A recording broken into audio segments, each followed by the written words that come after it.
Really? I'm the only one? Right? You don't have to raise your hand. I'm pretty sure. If you don't raise your hand, that's it. Right? Most people have failed.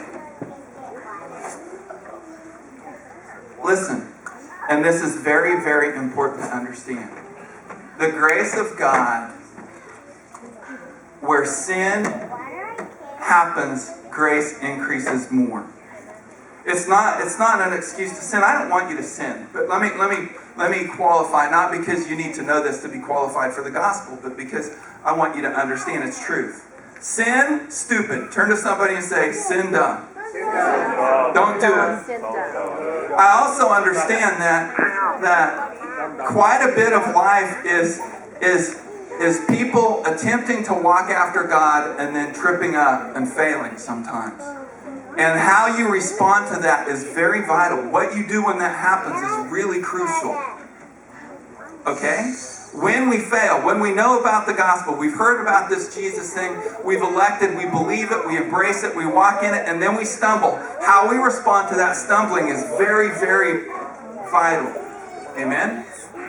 And what happens is we give opportunity for well-meaning people and the enemy sometimes to come in and say, clean up your act, be good now so God will like you. And we jump ship off of this believing of the gospel and we jump back into the law in order to be good so God will like us. We actually leave the grace of the gospel and go back under law in order to qualify for God's acceptance under the law. Yes?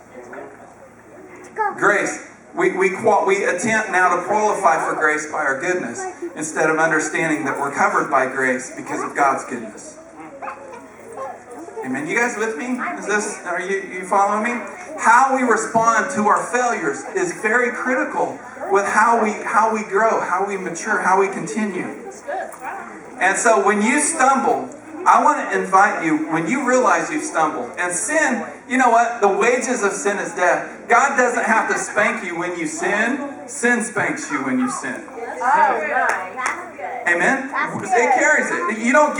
I don't get away with sin, and you don't get away with sin. I don't have to bang you over the head as a pastor when you sin. Sin will bang you over the head. Right? I don't even have to mess with that stuff. I love it. Because sin will take care of it.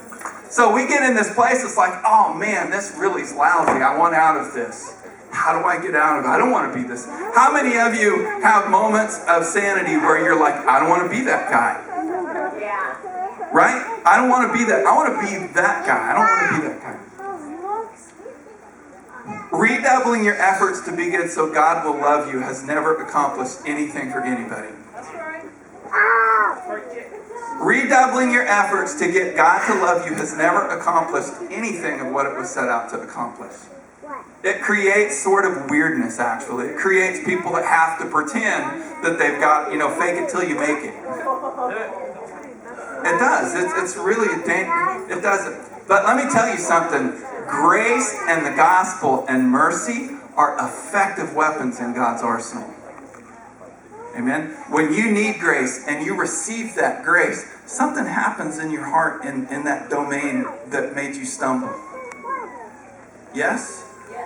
If you really get grace and you really know that you put Jesus on that cross by your sin, does it really inspire you to go out and double your efforts to sin some more? If you really get it? No, of course not. Real grace never invites more sin. Real grace actually throws water on that thing of sin.